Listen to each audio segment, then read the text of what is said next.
বলিউড তারকা নওয়াজুদ্দিন সিদ্দিকীর সঙ্গে তার স্ত্রী আলিয়া সিদ্দিকীর লড়াই ক্রমশ আরও তিক্ত হচ্ছে। কখনো নওয়াজ, কখনো আলিয়া, একে অপরের বিরুদ্ধে চলছে অভিযোগ পাল্টা অভিযোগ। আর এই লড়াইয়ের মাঝে অভিনেতার গোপন ভিডিও ফাঁস করলেন স্ত্রী আলিয়া। বিস্তারিত দেখুন ডেস্ক রিপোর্টে। फिर आ गए तेरे को क्या लगता था कि नहीं लौटेंगे? गलत। जब तक तोड़ेंगे नहीं तब तक छोड़ेंगे। মাঝে সব ঠিক হয়ে গিয়েছিল, জোড়া লেগেছিল ভেঙে যাওয়া সম্পর্ক। তারপর ফের কন্দাল শুরু হয়েছে নওয়াজুদ্দিন সিদ্দিকীর ব্যক্তি জীবনে। তার এবং তার স্ত্রী আলিয়া সিদ্দিকীর দাম্পত্য ফের চর্চার বিষয়বস্তু। फटने से पहले अगर फटने वाले की ना फटे तो फिर क्या फतेह? फटने से पहले फटने वाले की ना फटे तो फिर क्या फतेह? अरे वाह। এখন শোনা যাচ্ছে নওয়াজ সিদ্দিকীকে ডিভোর্স দিতে চান তার স্ত্রী। সম্প্রতি আলিয়া জানিয়েছেন তিনি অভিনেতার সঙ্গে বিবাহ বিচ্ছেদের দিকে যাচ্ছেন। একটি নতুন সাক্ষাৎকারে আলিয়া নওয়াজুদ্দিনের সঙ্গে বিচ্ছেদ সম্পর্কের কথা বলেছেন। সম্প্রতি নওয়াজ অভিযোগ তোলেন প্রথম স্বামীর সঙ্গেই নাকি আলিয়ার এখনো বিবাহ বিচ্ছেদ হয়নি। डर गया?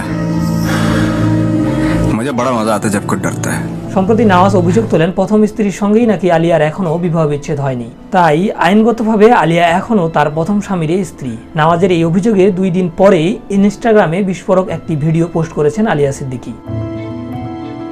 ভিডিওতে অভিনেতাকে বলতে শোনা গেছে তিনি তার শুটিং বন্ধ করে এসেছেন, কারণ তিনি সব সময় বাচ্চাদের পাশে আছেন এবং থাকতে চান। সেই ভিডিওর বিষয়ে আলিয়া বলেন, নওয়াজুদ্দিন কয়েকদিন আগে এসেছিলেন। তিনি সোরাকে ভিসা সংক্রান্ত কাজের সঙ্গে নিতে চেয়েছিলেন, তবে সত্য হলো সোরা এবং আমি দুবাইয়ের নাগরিক এবং আমাদের এ ধরনের কোনো কাজ প্রয়োজন পড়ে না, এখানে এসবের প্রয়োজনীয়তা নেই। তিনি আরো বলেছেন মেয়েকে তিনি নওয়াজুদ্দিনের সঙ্গে পাঠাননি। जिसे जिंदगी की परवाह होती है, माँ कसम मारने का मजा उसी को आता है।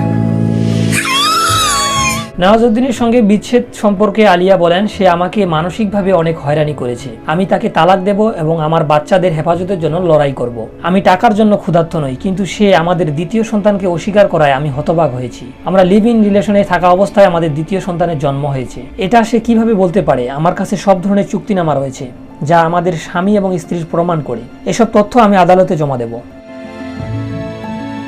কিছুদিন আগে আলিয়া তার সন্তানদের নিয়ে দুবাই থেকে মুম্বাইয়ে ফিরে আসার পর দুজনের মধ্যে সমস্যা শুরু হয়েছিল। পুলিশ জানিয়েছে যে নওয়াজুদ্দিনের মা মেহেরুন্নেসা সিদ্দিকীর সঙ্গে তার স্ত্রীর তর্ক হয়েছিল। এরপর আলিয়া তার বিরুদ্ধে এফআইআর দায়ের করে থানায়। এমনকি তাকে বাড়িতে হয়রানি করা সহ খাবার না দেওয়ার অভিযোগ তোলেন আলিয়া।